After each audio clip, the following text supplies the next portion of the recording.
नमस्कार, आप देख रहे हैं प्राइम न्यूज और मैं हूं आपके साथ आलोक शुक्ला। उत्तराखंड प्राइम में आप सबका स्वागत है। बुलेटिन की शुरुआत इस वक्त की एक बड़ी खबर के साथ करेंगे जो कि उत्तराखंड की सियासत से जुड़ी हुई बहुत बड़ी खबर है। मदन कौशिक बने बीजेपी के नए प्रदेश अध्यक्ष। ये बड़ा अपडेट आपको हम यहां पर दे रहे हैं, जहां पर मदन कौशिक बीजेपी के नए प्रदेश अध्यक्ष बने हैं और उत्तराखंड के प्रदेश अध्यक्ष बने हैं मदन कौशिक। बीजेपी राष्ट्रीय अध्यक्ष जेपी नड्डा ने इनको नियुक्त किया है। भाजपा के राष्ट्रीय अध्यक्ष जेपी नड्डा ने मंत्री मदन कौशिक को बंशीधर भगत के स्थान पर अध्यक्ष नियुक्त कर दिया है। तो वहां पे सूरत हाल इस समय उत्तराखंड की राजनीति का बड़ा फेरबदल फिर से एक बार देखने को मिला है कि बंशीधर भगत की जगह अब प्रदेश अध्यक्ष की जिम्मेदारी मदन कौशिक के कंधों पर दी गई है और सूत्रों के हवाले से बड़ी खबर सामने आई है।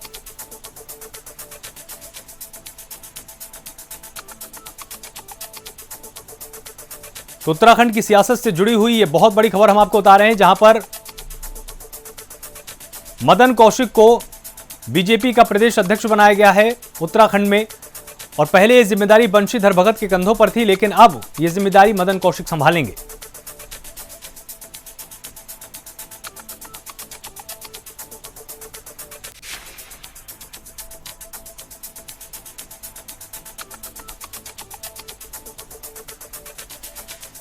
तो ये बड़ा अपडेट हम आपको प्राइम न्यूज पर दे रहे हैं कि बंशीधर भगत की जगह मदन कौशिक बीजेपी के प्रदेश अध्यक्ष होंगे।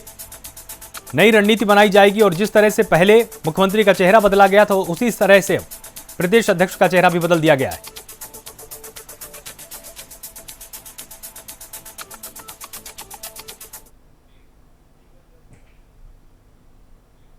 अब आइए आपको सूत्रों के हवाले से आई हुई एक और बड़ी खबर हम यहां पर बता देते हैं, जहां पर सूत्रों के हवाले से देहरादून से बड़ी खबर सामने आई है।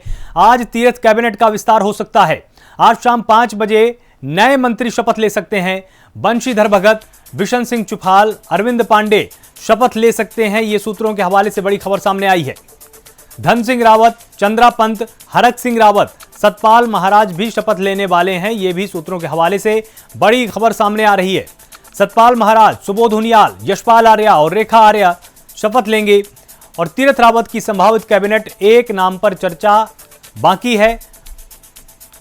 और इसमें जिस तरह से खबर सामने आई कि मदन कौशिक प्रदेश अध्यक्ष होंगे और शाम 5 बजे शपथ ग्रहण समारोह आज हो सकता है।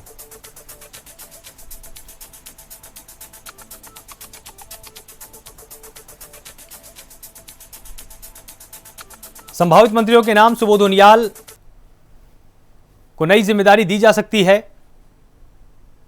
यशपाल आर्य, इनका भी नाम शामिल हो सकता है। सतपाल महाराज, ये लगातार कद्दावर नेताओं में है उत्तराखंड के। बंशीधर भगत, इनको भी अब एक बड़ी जिम्मेदारी कैबिनेट के अंदर दी जा सकती है। धन सिंह रावत, इनको भी बड़ी जिम्मेदारी दी जा सकती है क्योंकि पहले मुख्यमंत्री के पद पर ये बहुत आगे चल रहे थे। हरक सिंह रावत जो कि लगातार, और वहीं सुबोध उनियाल, इनको भी बड़ी जिम्मेदारी दी जा सकती है।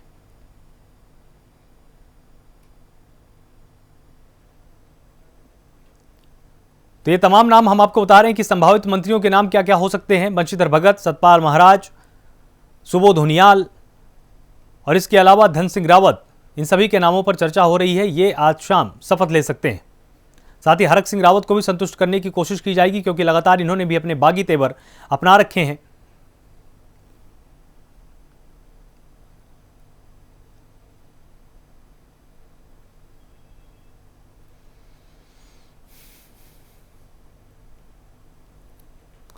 तो तमाम संभावित मंत्रियों के नाम जो सबसे आगे चल रहे हैं उनमें बंशीधर भगत, धन सिंह रावत, सुबोध उनियाल, सतपाल महाराज और हरक सिंह रावत, इन सब के नाम आगे चल रहे हैं क्योंकि पूरी की पूरी कैबिनेट विस्तार की संभावना है और इसमें इन नामों को प्राथमिकता दी जाएगी। ऐसी सूत्रों के हवाले से खबर अभी सामने आ रही है।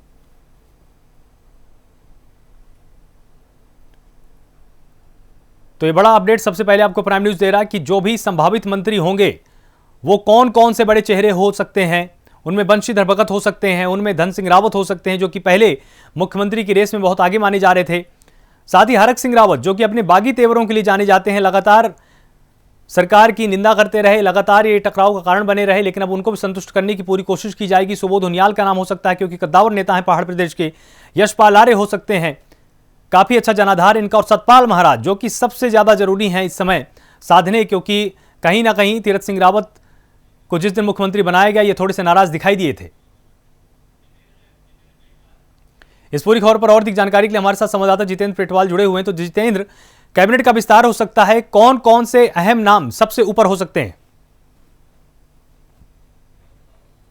अगर कैबिनेट की बात करें तो ये थोड़ी देर बाद ये तस्वीरें साफ हो जाएंगी और जो तीरथ सिंह रावत है उनका मंत्रिमंडल के नाम है सामने आ जाएंगे। और सीएम के जो नवरत्नों में शामिल हो सकते हैं वो स्वच्छ सभी के होंगे और लगभग माना जा रहा है कि 11 लोग जो आज शपथ ले सकते हैं। तो पुराना जो मंत्रालय है वो बरकरार रहने की उम्मीद है, हालांकि उनमें लोगों के किसी के कद बढ़ने की उम्मीद है। और नया जो उसमें नाम शामिल होने वाले हैं उनमें एक तो जो भुवन चंद खंडूड़ी की सुपुत्री है विधायक रितु खंडूड़ी और प्रदेश अध्यक्ष है महिला मोर्चे की, तो उनको दायित्व मिल सकता है। दूसरा जो पिछले कैबिनेट मंत्री और संसदीय कार्य मंत्री रहे हैं प्रकाश पंत, उनकी पत्नी है।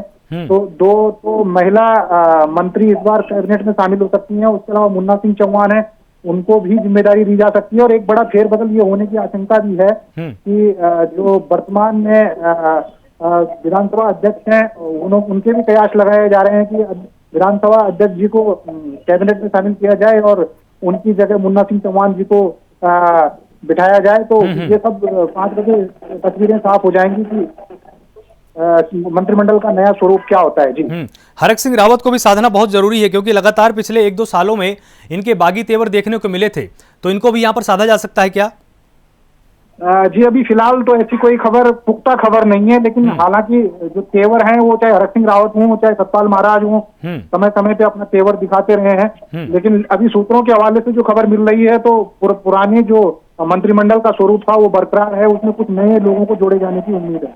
जी, बहुत बहुत शुक्रिया हमारे साथ जुड़ने के लिए जितेंद्र, और ये तमाम जानकारी हमारे दर्शकों के साथ साझा करने के लिए।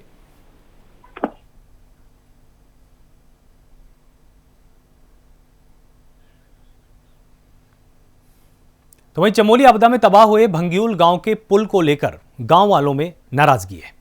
तकरीबन 60 परिवार वाले इस गांव के लोगों का कहना है कि आपदा में 35 दिन गुजर जाने के बाद भी पुल नहीं तैयार हुआ है। वहीं गांव के लोगों ने वक्त रहते पुल न तैयार होने पर सामूहिक रूप से आत्मदाह की धमकी दे दी है। साथ ही एनटीपीसी के खिलाफ आंदोलन की चेतावनी भी दी है। दरअसल चमोली में ग्लेशियर टूटने से आपदा के बाद यहां बना हुआ पुल तबाह हो गया था, जिसके बाद से रोपवे पुल के जरिए लोग घाटी को पार करते हैं, जिसमें उनको काफ़ी दिक्कतों का सामना करना पड़ता है। ठीक से अपने सामान को ला जा नहीं सकते हैं। वहीं अभी तक घाटी में पुल न तैयार होने के चलते अब गांव के लोगों के अंदर एनटीपीसी के खिलाफ गुस्सा बढ़ता जा रहा है। साथ ही प्रदर्शन और चुनाव बहिष्कार के साथ सामूहिक रूप से आत्मदाह करने की गांव वालों ने धमकी भी दे डाली है।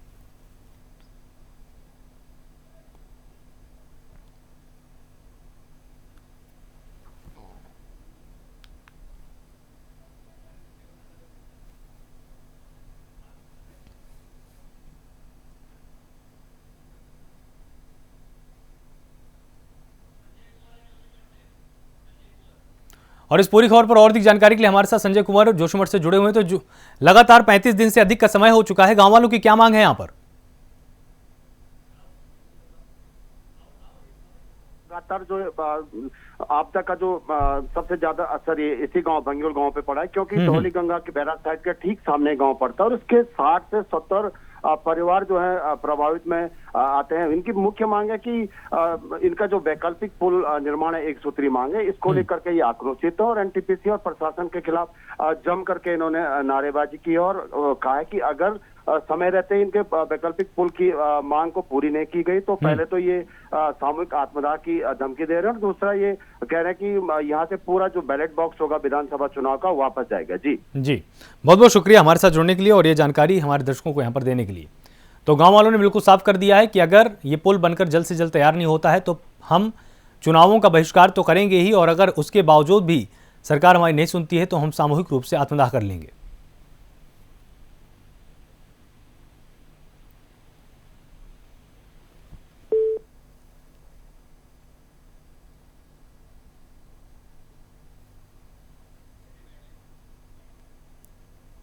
तो यहाँ पर चमोली आपदा में तबाह हुए भंग्यूल गांव के पुल को लेकर गांव वालों में काफी नाराजगी देखने को मिल रही है।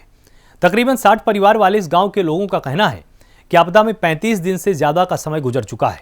उसके बावजूद भी हमें पुल तैयार करके नहीं दिया जा रहा है।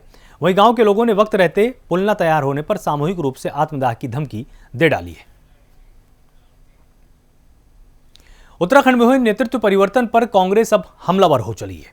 कांग्रेस के प्रदेश अध्यक्ष प्रीतम सिंह ने बीजेपी पर हमला बोला है। उन्होंने कहा कि बीजेपी ने सरकार का चेहरा जरूर बदला है, लेकिन उसका चरित्र जस का तस बना हुआ है। वहीं उन्होंने बीजेपी से 4 साल के काम का हिसाब भी मांगा है।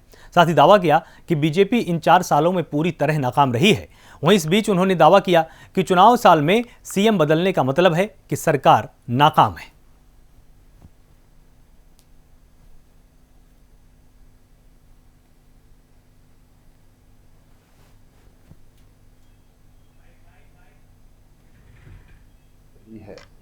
मैं उन्हें बहुत बहुत बधाई और शुभकामनाएं प्रेषित करता हूं और कहना चाहता हूं कि विगत 4 वर्षों से जो बात हम लगातार कहते आ रहे थे कि सरकार ने जो वादे उत्तराखंड के लोगों से किए हैं उन वादों को पूरा नहीं किया है। और इसकी वानगी जो है आप सबके सामने है कि भराड़ीसैंण में किस तरीके से सरकार में असहज की स्थिति थी। तमाम विधायकों को, तमाम मंत्रियों को जो है कोर कमेटी की बैठक के नाम पर जो है देहरादून लाने का काम किया। तो मैं तो सत्ता में बैठे हुए लोगों से पूछना चाहता हूँ, क्या कोर कमेटी की बैठक 2 दिन बाद आहूत नहीं की जा सकती? ऐसी क्या बात थी, ऐसी क्या वजह थी कि आपको जो है बजट सत्र के बीच में ही जो है बजट को आनन फानन में पारित करना पड़ा और इस तरीके से कृत करना पड़ा। और इस पूरी खबर पर और अधिक जानकारी के लिए हमारे साथ संवाददाता जितेंद्र जुड़े हुए। तो जितेंद्र, जिस तरह से बीजेपी का कहना था कि हमने सब कुछ ठीक कर लिया, लेकिन कांग्रेस का यह कहना है कि ये तो एक तरह से सरकार की नाकामी की निशानी है। हाँ जी, कुल मिला के देखें तो उत्तराखंड में जो नेतृत्व परिवर्तन हुआ है उससे कांग्रेस ने आज जो प्रदेश अध्यक्ष है उन्होंने प्रतिक्रिया दी है और उन्होंने बीजेपी पर हमला किया है कि सरकार का जो चेहरा तो जरूर बदल दिया गया है, लेकिन उसका चरित्र जस का तस है। भाजपा को 4 साल की नाकामियों का जो है उसको जवाब जनता को देना होगा। और कांग्रेस जो है वो शुरू से ही भाजपा सरकार की खामियों को उठा रही थी। कांग्रेस ने चेहरा बदलने या फिर सीएम बदलने की बात नहीं की थी। 27 विधायकों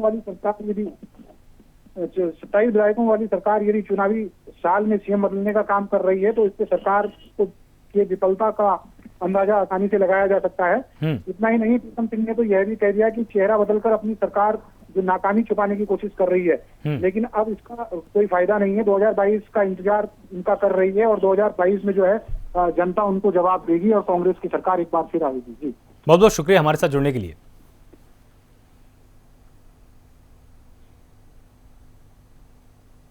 उत्तराखंड कांग्रेस के प्रदेश उपाध्यक्ष ज्योति सिंह बिष्ट ने एक प्रेस कॉन्फ्रेंस की है। इस बीच उन्होंने कहा कि उत्तराखंड की जनता तीरथ सिंह रावत से बहुत अपेक्षाएं रखती है। वहीं उन्होंने दावा किया कि बीजेपी चेहरा बदलकर फिर जुमलेबाजी करके जनता को गुमराह करने की और झूठ बोलकर सत्ता वापसी करने की कोशिश करेगी। वहीं उन्होंने यह भी कहा कि जनता अब उनके बहकावे में नहीं आने वाली। साथ ही दावा किया है कि राज्य में बीजेपी सरकार के खिलाफ लोगों का अविश्वास है।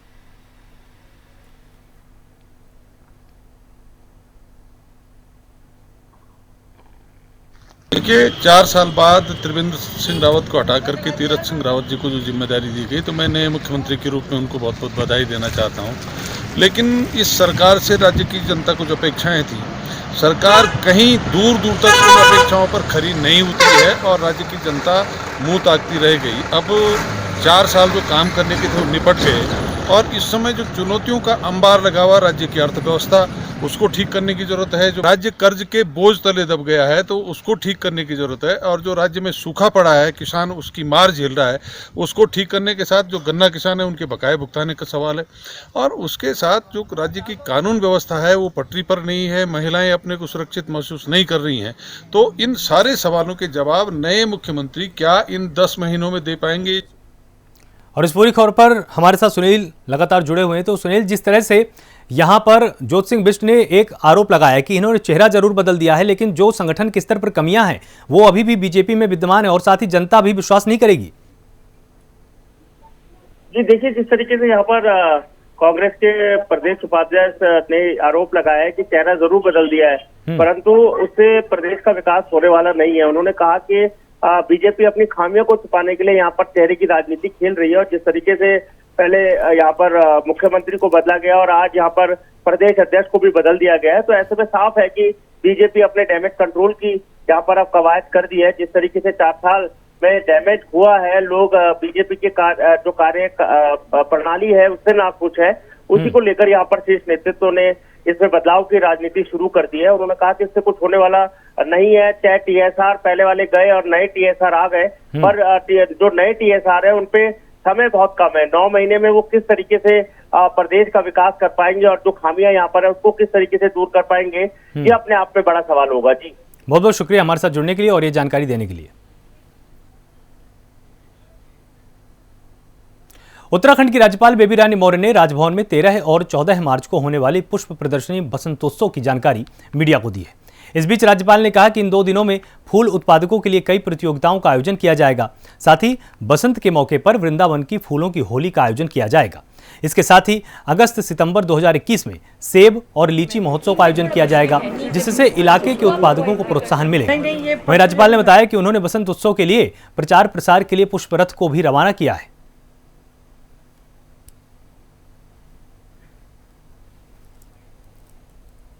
मैं आप सब मीडिया कर्मियों का भी बहुत बहुत स्वागत करती हूँ।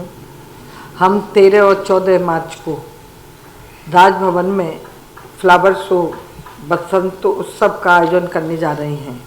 आपको विदित ही है और ये 2003 से प्रारंभ हुआ है। पुष्प प्रदर्शनी के रूप में शुरू हुआ ये आयोजन दिन ब दिन लोकप्रिय होकर अब एक बड़े सांस्कृतिक एवं आर्थिक महोत्सव के रूप में हो चुका है। और इस पूरी खबर पर और अधिक जानकारी के लिए हमारे साथ संवाददाता जितेंद्र देहरादून से जुड़े हुए हैं। तो जितेंद्र, जिस तरह से पुष्प प्रदर्शनी लगाई जाती है, इसका क्या महत्व है? जी, हर साल राजभवन में बसंत ऋतु के आगमन पे बसंत उत्सव का जो है वो आयोजन किया जाता है और उसमें पूरे प्रदेश से पार्टिसिपेंट आते हैं, अपने अपने पुष्पों की प्रदर्शनी को लगाते हैं। तो हर साल ये कार्यक्रम होता है, लेकिन इस बार कुछ नया होगा। जो राजभवन में 13 और 14 मार्च को पुष्प प्रदर्शनी आयोजित होगी और इसमें राज्यपाल ने यह भी जानकारी दी है कि इन 2 दिनों में पुष्प उत्पादकों के लिए कई प्रतियोगिताओं का आयोजन भी किया जाएगा और बसंतोत्सव में वृंदावन की फूलों की होली का आयोजन भी किया जाएगा। इसके साथ ही अगस्त-सितंबर 2021 में सेब व लीची महोत्सव का आयोजन भी आगामी किया जाएगा, जिससे स्थानीय फलोत्पाद को प्रोत्साहन मिल सकेगा। और राज्यपाल ने बसंतोत्सव के प्रचार प्रसार के लिए एक पुष्प रथ को रवाना किया है। और खास बात जो इस बार की इस उत्सव में है वो ये है कि कल शिवरात्रि के मौके पे वहाँ एक पुष्पों से सजा हुआ बना हुआ एक शिवलिंग भी बनाया गया था, जिसकी राज्यपाल ने खुद पूजा अर्चना की और इस उद्घाटन किया इस पुष्प प्रदर्शनी का। 13 मार्च 2021 को 9:30 बजे जो है इसका आगाज हो जाएगा और ये आमजन के लिए प्रदर्शनी दोनों दिन शाम 6 बजे तक खुली रहेंगी।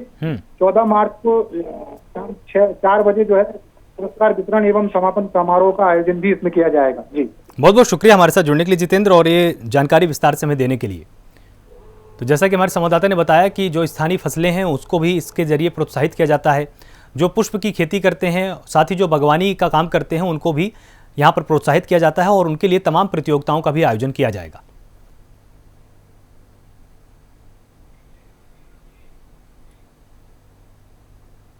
रुड़की सिविल लाइन कोतवाली के ढंढेरा इलाके की न्यू भारत कॉलोनी के एक खाली प्लॉट में एक युवक का शव बरामद हुआ है। जानकारी के मुताबिक मृतक का नाम रवि रावत बताया गया है। वहीं पुलिस का एक कहना है कि यह मामला हत्या है और शुरुआती जानकारी के मुताबिक किसी ने सिर पर बेरहमी से पत्थर से मार मारकर उसकी निर्मम हत्या की है। वहीं पुलिस ने फिलहाल शव को कब्जे में लेकर जांच पड़ताल शुरू की है और मृतक को परिजनों की तहरीर के आधार पर आगे की जांच पड़ताल की जा रही है।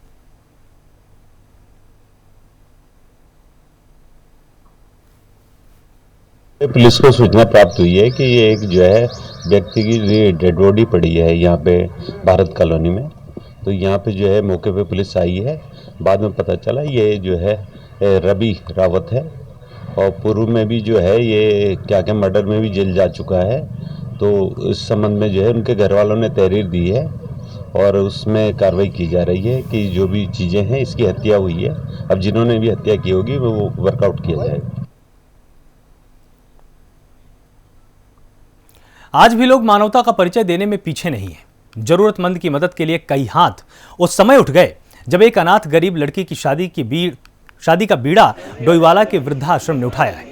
वृद्धाश्रम में रह रही अनाथ बेटी की शादी बड़ी धूमधाम से हुई है। शादी का पूरा खर्च व्यापारियों, सामाजिक और राजनीतिक लोगों के साथ पत्रकार साथियों ने उठाया है। वहीं राज्य मंत्री करण बोहरा ने पहुंचकर दोनों बच्चों को आशीर्वाद भी दिया है।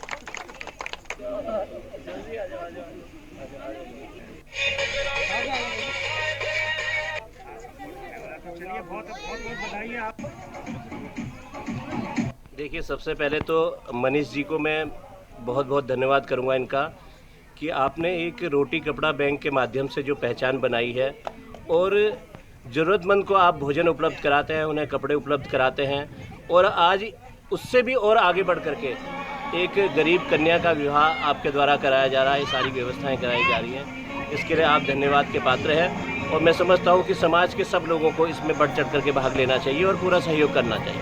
बिल्कुल बिल्कुल अवश्य इनके वृद्धाश्रम में और हम पूरा सहयोग करेंगे, इनके हर प्रकार से तन मन धन से इनको सहयोग करेंगे। ये हम समझ रहे कि बहुत अच्छा कार्य है। रुद्रप्रयाग में बाबा केदारनाथ के धाम खुलने की तारीख सामने आ गई है। जानकारी के मुताबिक केदारनाथ धाम के कपाट 17 मई को खुलेंगे और ये मुहूर्त पंचांग गणना के बाद निकाला गया है।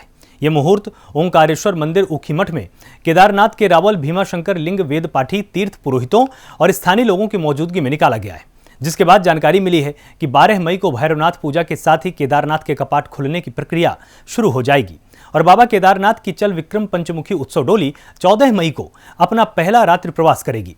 फाटा में 15 मई को, गौरीकुंड में 16 मई को और केदारनाथ में 17 मई को कपाट खोल दिए जाएंगे।